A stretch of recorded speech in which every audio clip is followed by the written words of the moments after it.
पहिले करायला काय झालं होतं, 10 वर्ष होती ना, 10 वर्षातनी आता एकदम शेवटच्या टप्प्यातनी का त्यांनी केलं राम मंदिर?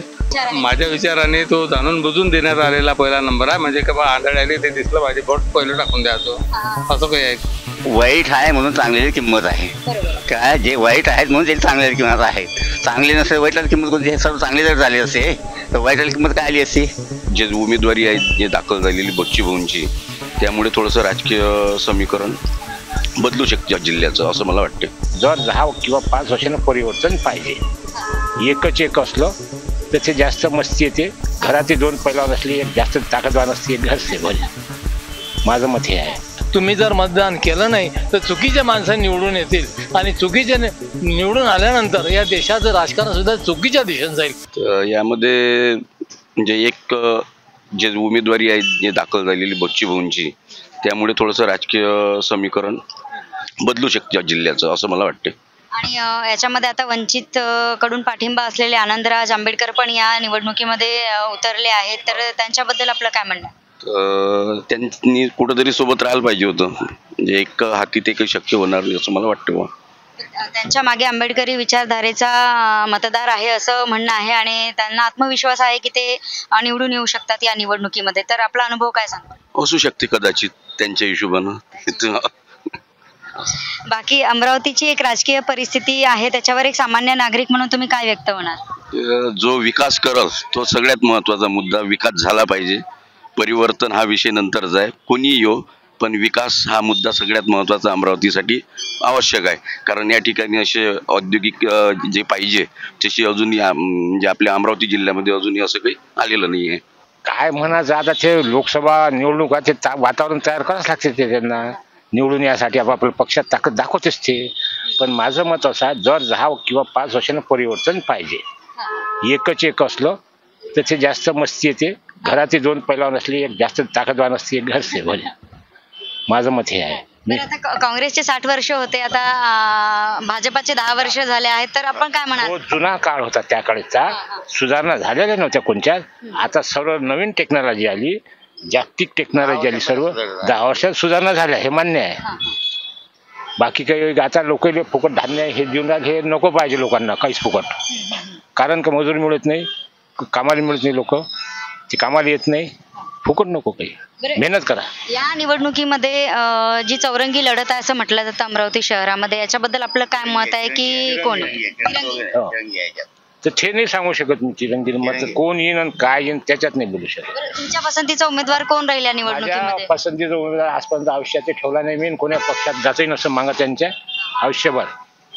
पक्षाच्या मागे लागतही नाही मी. कोण्या पक्षाला कोण्या आमदाराला कामही सांगितलं नाही मी. आज 75 वर्ष वय आहे माझं.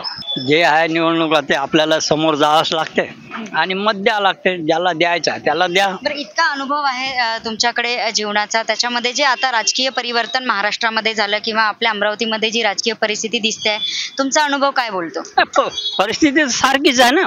परिस्थिती काही बोललेली नाही. जे येणार कोणी पण ते तेवढं करणारच आहे, जेवढं करायचं आहे.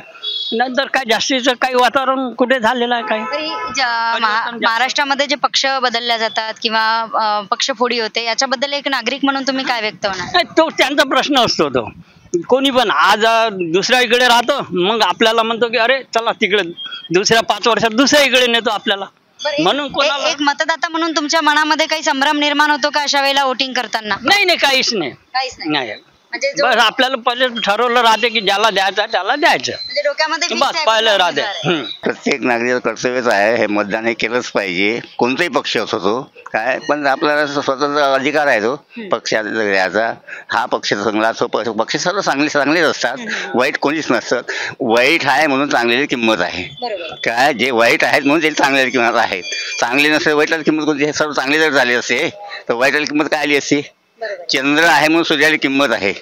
बरं, या निवडणुकीमध्ये पहिल्यांदा भाजप स्वतःच्या तिकिटावर लढत आहे आणि काँग्रेस पण बरेच वर्षानंतर, म्हणजे जवळपास 25 वर्षानंतर स्वतःच्या चिन्हावर लढत आहे. तर तुम्हाला एक अनुभव म्हणून तुम्ही काय बघाल या गोष्टी? या वर्षाला जो विस्तार करीन त्याचा आहे, जो आपला कार्याचा म्हणजे जे राज्याचा जो विचार करीन, त्या गावाचा जो विचार करीन, शहराचा जो विचार करीन, तो व्यक्ती आपले चांगला असते, त्याला मतदान करायचं आपण. एक नागरिक म्हणून या सर्व जनतेने मतदान प्रथम करायला पाहिजे.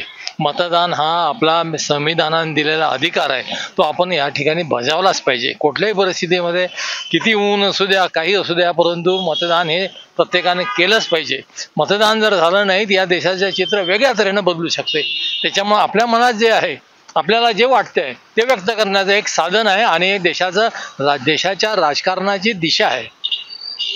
संपूर्ण देशामध्ये आज जे चित्र उभा झालेलं आहे त्याच्या संदर्भातलं हे एक मतदान हे त्याचं साधन आहे. तुम्ही जर मतदान केलं नाही तर चुकीचे माणसं निवडून येतील आणि चुकीचे निवडून आल्यानंतर या देशाचं राजकारण सुद्धा चुकीच्या दिशेने जाईल. त्याच्यासाठी आपल्याला जर वाटत असेल का आपण चांगल्या तऱ्हेनं या देशाला सुसंस्कृत ठेवलं पाहिजे, विकासात्मक असलं पाहिजे, आर्थिक उन्नती झाली पाहिजे, औद्योगिक उन्नती झाली पाहिजे आणि महत्त्वाचं शेतकऱ्याचे प्रश्न जे आहेत आज प्रलंबित अनेक वर्षापासून ते सुद्धा या ठिकाणी सोडवले जाणार आहे, तो पक्ष आपण निवडला पाहिजे. तुम्ही मतदान कोणालाही करा, आग्रह नाही, परंतु जे सतत जे प्रश्न आहे, रोजगारीचा प्रश्न आहे, बेरोजगार आहे. आज मोदी साहेबांनी अनेक लोकांना आव्हान केलं होतं की आम्ही 2 लाख नोकऱ्या प्रतिवर्ष देऊ. आज 9 वर्ष होऊन 10 वर्ष होऊन गेले, एकालाही नोकरी मिळाली नाही. 5-10% लोकांना नोकरी मिळाली. हा भाग माझा सगळ्यात महत्त्वाचा भाग असा आहे की या शेतकऱ्याला जे उत्पन्न व्हायला पाहिजे ते अजिबात होत नाही. सोयाबीनचे भाव 4,000 4,500 आहे, कापसाचे भाव 6,500 7,000च्या पलीकडे, याच्या पलीकडे काही नाही. आणि जर आपण असं पाहिलं की या सरकारने बियाण्यावर, कास्तकाराच्या बियाण्यावर GST लावलेली आहे, त्याच्यानंतर खतावर GST लावली आहे, 18% GST लावली आहे. अहो हे कशापासून तुम्ही GST करता? लोकांच्या कपड्यावर GST आहे, रोजच्या खाण्यावर GST आहे, तेलावर GST आहे, साखरेवर GST आहे आणि इतक्या त्यांना जर ही GST कमी वाटली म्हणून जे स्वर्गवासी होतात आपले नागरिक, त्यांच्या ज्या कफनाला जे कापड लागते ते आणण्यासाठी सुद्धा GST त्याच्यावर लावलं. म्हणजे हे जे सरकार आहे हे GST वसूल करण्यासाठी कोणाचा मुलाजा करत नाही. कफन जे आपण लावतो त्याच्यावर सुद्धा GST आहे. मृताच्या टाळूवर जेव्हा आपण लोणी लावतो त्या लोणीवर GST आहे, मिठावर GST आहे. म्हणजे जर हे सरकार कफनवर जर GST लावू शकते या देशातल्या कोणत्याही वस्तूवर, म्हणजे उद्या चालून तुम्हाला जर श्वास घ्यायचा असेल तर त्याच्याची जर मशीन निघाली तर GST भरा. ही परिस्थिती या देशात आहे, ती बदलली पाहिजे. तुम्ही मतदान कोणाला करा हे मी आपल्याला म्हणणार नाही, परंतु जे प्रश्न देशापुढे आज आहे ते प्रश्न सोडवण्यासाठी आपण प्रत्येकाने विचार केला पाहिजे आणि त्या दृष्टिकोनातून आपण आपलं मतदान बजावलं पाहिजे. हमारा बोलना एक ही चीज़ है कि भाई निवडणूक है, ये बात बराबर है, लेकिन आप कैंडिडेट ऐसा चुनो जो सबके काम में आए हैं. जैसे कोई XYZ BJP का रहो, कांग्रेस का रहो या फिर कोई अपक्ष रहो, ऐसा होना चाहिए कि जो कभी भी एन वक्त पे कभी भी काम आ सके. निवडणूक के टाइम पे भाई कभी अगर हमको जरूरत है तो भाई कैंडिडेट के बारे हम जा सके, भाई हमको ये काम करना है, हमारी ये तकलीफ है, वो आगे खड़े रहने होना. जबकि अगर कोई बाहरगांव का अगर व्यक्ति अपन चुन के अगर आ रहे हैं तो जाना किसके पास. इसलिए मेरा बोलना है कि आप वोटिंग दो, ऐसे इंसान को दो जो अपने 12 महीने 24 घंटे अपने काम में आ सके, कि भाई कभी भी अपन उसके पास जाओ कि भैया मेरी ये समस्या है, हल करो. नहीं तो अगर कोई बाहर का व्यक्ति अगर है इधर, अगर आप बाहर का व्यक्ति अगर खास जमा रहे तो मैं उसके गाँव में तो जाऊँगा नहीं ना, और वो गाँव में आएंगे नहीं. मुझे बताइए कि ये जो अभी जो उम्मीदवार खड़े हैं, इतने सारे 37 उम्मीदवार है, उसमें से आपका पसंदीदा क्रम किसको जाता है? मेरा पसंदीदा तो नवनीत राणा को जाएगा. इसलिए जाएगा क्योंकि मैडम ने काम भी किया हुआ है और मैडम कभी भी किसी के भी काम में आती है कि अपन चले जाओ. और मेरा एक ही हिस्सा है कि मैंने नवनीत राणा का 2 बार अनुभव ले चुका हूँ. वो एक अनुभव ले चुका हूँ कि अभी मैं जस्ट 1.5 महीना पहले खाटू श्याम जयपुर गया हुआ था. तो जयपुर में हमारा ऐसा हो गया था, हम 225 लोग गए हुए थे. तो उसमें ऐसा हुआ कि हमारी गाड़ी हो गई थी कैंसिल. तो भाई हमने उनको फ़ोन किया कि भाई हमारी गाड़ी कैंसिल हो गई थी, तो अब हमारा आने का कैसा रिजर्वेशन हमारी दूसरी गाड़ी में वो गाड़ी हो गई कैंसिल. हमने नवनीत राणा जी को फ़ोन किया खासदार को कि भाई ये हमारी समस्या है. तो उन्होंने हमारे लिए खाटू श्याम से, शिखर जी से दिल्ली तक का गाड़ी में रिजर्वेशन करवा के दिया. प्लस उसके बाद में हमारे गोंडवाना में हमारे 3 बोगी एक्स्ट्रा लगवा के दिया. पूरा हमारे 3 बोगी पूरा रिजर्वेशन. 3 बोगी में सिर्फ हम 225 लोग ही थे, बाहर का कोई भी नहीं था। वो हमको 3 बोगी अरेंज करवा के दिया गोंडवाना एक्सप्रेस ने। इवन उसके बाद भी हमारे को बंडरा में उन्होंने, जैसे हम दिल्ली में पहुंचे स्टेशन पे, बाकायदे स्टेशन में हमारे उन्होंने खाना भेजा, नाश्ता भेजा। अमरावती में जैसे हम उतरे वैसे हमारे को उतारने के लिए पब्लिक यानी उनके जो वर्कर्स है वो आए हमारे लिए।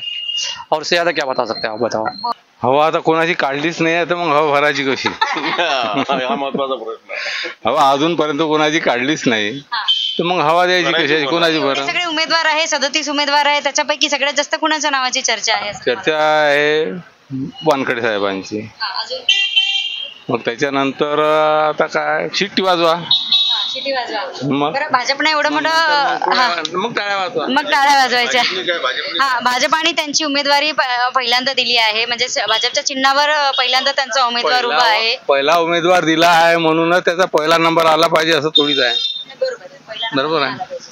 मग तो त्यांच्याबद्दल काय विचार आहे? माझ्या विचाराने तो जाणून बुजून देण्यात आलेला पहिला नंबर आहे. म्हणजे का बा आंधळे आले ते दिसलं पाहिजे, बोट पहिलं टाकून द्यायचो असं काही आहे. अच्छा. अशा उद्देशानं तो पहिला नंबर देण्यात आलेला.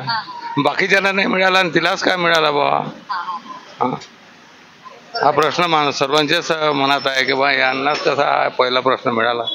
म्हणजे जिथं तिथं म्हणजे भाजपचा झेंडा उभा झालाच पाहिजे असा आहे, पहिला नंबर द्यायचा. अच्छा, दादा, तुम्हाला काय वाटतंय? दादा बोलले भाऊ आहेत माझे ते. नाही, तुम्ही पण बोला ना, तुम्ही पण बोला. बरोबर, बळवंत वानखडेच यायला पाहिजे आता. बरं, बळवंत वानखेडे यांच्याकडून तुम्हाला कुठल्या कुठल्या विकास कामांची अपेक्षा आहे? विकास कामाची म्हणजे आता त्यांना चान्स मिळाल्यानंतर ते विकास करणार 100%. आणि पुढचा आता नंतर भविष्य सत्ता कोणाची येणार त्याच्यावर डिपेंड आहे ना. आणि सत्ता कशा प्रकारची येणार यालाही महत्व आहे. बरं, आता आपण दोन्ही बाजूनी समजा विचार केला की काँग्रेस सत्तेमध्ये आलं तर काय विकास कामं आहे, किंवा काँग्रेस सत्तेमध्ये नाही आला, विरोधी पक्षामध्ये त्यांना बसण्याचं काम पडलं तर काय भूमिका राहील? आज प्रश्न मी तुम्हाला विचारतो, गेल्या 10 वर्षामध्ये बीजेपीचं सरकार आहे, बीजेपीने असा कुठला कार्यक्रम राबवला बेरोजगारांसाठी? महागाईचा प्रश्न अजून प्रलंबितच आहे. त्यानंतर शेतकऱ्यांचे प्रश्न आहेत. असा कुठला प्रोग्राम, असा विशेष असा कुठला पॅकेज दिलेला आहे मुलांसाठी? आज बेरोजगार महाराष्ट्रामध्ये दरवर्षी जागा निघतात, दरवर्षी कॅन्सल करतात. हाच प्रोग्राम चालू आहे ना बीजेपीचा. मला सांगा की तुम्हाला आत्मविश्वास आहे एकदम की हे उमेदवार निवडून आल्यानंतर आपल्याला सत्ता परिवर्तन व्हायलाच पाहिजे. कुणी एकाने ठेका नाही घेतला की दरवर्षी 5 वर्ष झाली की पुन्हा 5 वर्षांनीच तोंड दाखवायचं. एकानेच ठेका घेतला का? बरं, आपल्या देशामध्ये 60 वर्ष काँग्रेसची सत्ता होती, त्यानंतर 10 वर्ष बीजेपीची सत्ता होती, याच्याबद्दल काय म्हणा? 60 वर्ष अगोदर ज्यावेळेस स्वातंत्र्यानंतर आपल्या देशामध्ये सुई सुद्धा तयार नव्हती होत. बरोबर आहे ना? इतिहास तुम्हाला आता आमच्यापेक्षा जास्त माहिती आहे. मग 60 वर्ष काँग्रेसला हे इतकं मोठं इन्फ्रास्ट्रक्चर जे आज आपण उभं आहे, आज रेल्वे, एअरलाइन्स, मोठमोठ्या कंपन्या या काँग्रेसनेच तयार केल्या ना. इस्रो वगैरे आज हे उपग्रह सोडतात बीजेपी वाले, यांनी सोडले का? हे काँग्रेसनेच केलं आणि हे सगळं इस्टॅब्लिशमेंट. कोण येईल आता 4-5 हे दिवस राहिले प्रचाराला. राहिले, पण शेवटच्या एका 2-3 घंट्यामध्ये सर्व निर्णय होऊ शकते. बरं, हे जे उमेदवार आहेत, एकूण 37 उमेदवार आहे, याच्यापैकी तुमच्या कानावर कोणाचे नाव आले? आता माझ्या कानावर अजूनपर्यंत कोणी आलं नाही. कोणाचंच नाव आलं नाही? नाही. एवढा प्रचार चालू आहे वेगवेगळ्या उमेदवारांचा, तरी एकाचंही नाव आलं नाही? नाही, भेटीलाही नाही आले. भेटीलाही नाही आले? नाही. बरं, मग तुमचा पसंतीक्रम कुणाला राहील? पसंतीक्रम आपल्या मनावर आहे. ते शेवटी मनावर तर आहे. तो ज्याला दिवशी वाटत तो वेळेवर ठरला जाते. पण कशा पद्धतीचा उमेदवार तुम्हाला या लोकसभेमध्ये ज्यांनी अपेक्षित आहे? जे कामं केले असेल, ज्यांनी म्हणजे आपल्याला बाजू दिली असेल किंवा इतरांचे बी कामं करत असेल, त्यांच्यासाठी आपण केव्हा तयार आहे. अपने अपने विचार के ऊपर डिपेंड करता है. जैसे मुझे लगता है कि बीजेपी आनी चाहिए, तो मेरे मन में और मेरे आजू बाजू वालों में बीजेपी की हवा है. अच्छा. दूसरे पार्टी को लगता है कि नहीं ये पार्टी जीत के आनी चाहिए, तो उसको वैसा एनवायरनमेंट लगता है कि नहीं ये जीतेगा, तो मेरे हवा वही है. दिमाग के ऊपर रहता है, अपने को पता होता है किसने क्या काम किया और किसको अपने को आगे लाना है.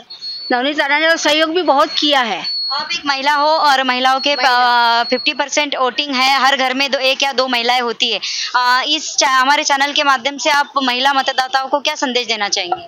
मैं तो कहती हूँ जहाँ तक अपने अमरावती के अंदर में जैसे प्रतिभादायी पाटिल आई है, वैसे और खासदार बोल के नवनीत राणा ही आना चाहिए. क्या लगता है किसकी हवा है? वानखड़े साहब, वानखड़े साहब. क्यों वानखेड़े साहब? क्योंकि एक किसान है और सिंपल आदमी है और तारीफ बहुत चल रही है और चारों तरफ उन्हीं का ही शोर है. हर तरफ हर समाज में उन्हीं का ही सबसे ज़्यादा शोर है, क्योंकि एक बार किसान को भी चांस देना चाहिए, सिंपल आदमी को।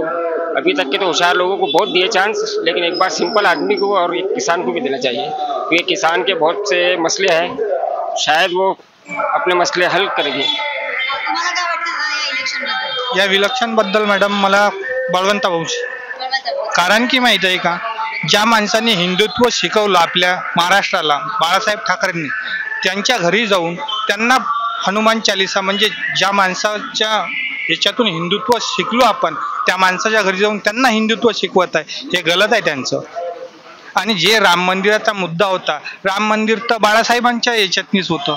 आता हे बीजेपी वाल्यांनी थोडंफार केलं का नाही तर? बरं, बाळासाहेबांनी राम मंदिरासाठी खूप कष्ट केलेले आहेत, शिवसेनेने पण केलेले आहेत, पण बीजेपीचा असा आरोप होता की उद्धव बाळासाहेब ठाकरे म्हणत होते की मंदिर बांधणार आहे पण तारीख घोषित करणार नाही. याच्याबद्दल तुमचं काय म्हणणं? हे गलत आहे त्यांचं, कारण की माहिती आहे का, आता विलक्षणच्या हिशोबानं बरोबर त्यांनी का राम मंदिराचा मुद्दा उचलला होता. पहिले करायला काय झालं होतं, 10 वर्ष होती ना, 10 वर्षातनी आता एकदम शेवटच्या टप्प्यातनी का त्यांनी केलं राम मंदिर, पहिले का नाही केलं? बळवंत भाऊ, का बरं असं वाटतं बळवंत भाऊ? कारण की त्यांना आपण संसदेत पाठवू तर त्यांना ते शेतकऱ्याचे प्रश्न मांडतील, शेतकऱ्यासाठी काहीतरी आवाज उठवेल, कास्तकाराचे प्रश्न मांडतील. कारण की आजच्या कंडिशनला कास्तकाराच्या मालाला भाव मिळत नाही आहे. कास्तकाराला रात्रीची लाईन मिळते, कास्तकाराला दिवसाची लाईन दिल्या गेली पाहिजे, कास्तकाराच्या मालाला भाव मिळाला पाहिजे. हे सर्व प्रश्न तरुणांचे प्रश्न आहे, रोजगारी वाढत चाललेली आहे, ते सर्व प्रश्न बळवंत भाऊ संसदेमध्ये मांडतील, आवाज उठवतील. त्या 60 वर्षाच्या अनुभवानुसार सर्वच खासदार ज्यावेळेस विलक्षण येते त्यावेळेस दिसते. एक वेळा विलक्षण झालं की त्यांचा चेहराही दिसत नाही, त्यांच्या इकडे गेलो तर साहेब घरी नाही, साहेब झोपलेले राहतात. बरं, या वर्षीच्या ज्या निवडणुकीमध्ये तुम्हाला काय वाटतं की कोणाच्या नावाची चर्चा जास्त आहे? या वर्षीच्या विलक्षण मध्ये नवनीत राणा माजी खासदार यांच्या नावाची चर्चा 99%. मग तुमचा पसंतीक्रम कोणाला राहील? माझा पसंतीक्रम नवनीत राणा. नवनीत राणा. आमच्या कॉलनीतला अनुभव असा आहे माझा की आमच्या कॉलनीतले 4 लोक न जाता आम्हाला फक्त आम्ही असं भेटल्यानंतर ऑटोमॅटिक कामं झाले. 10 वेळा चक्राने मारायला लागल्या. बाकी खासदार आमदार मी 60 वर्ष अनुभव नसतो, एक वेळा निवडून दिसले त्यानंतर ते दिसतही नाही. बरं, अनेक लोकांचा त्यांच्यावर रोष आहे की राणांनी कामं केले नाही, याच्याबद्दल तुम्ही काय म्हणाल? राणांनी कामं पुष्कळ केले. आज जर राणाला आवाज दिला तर ते हळद जर अमरावतीत असले ते धावत येतात. आमदारी असो खासदारी असो धावत येतात. इतर आमदार खासदाराचा माझा 60 वर्ष अनुभव कोणीच येत नाही.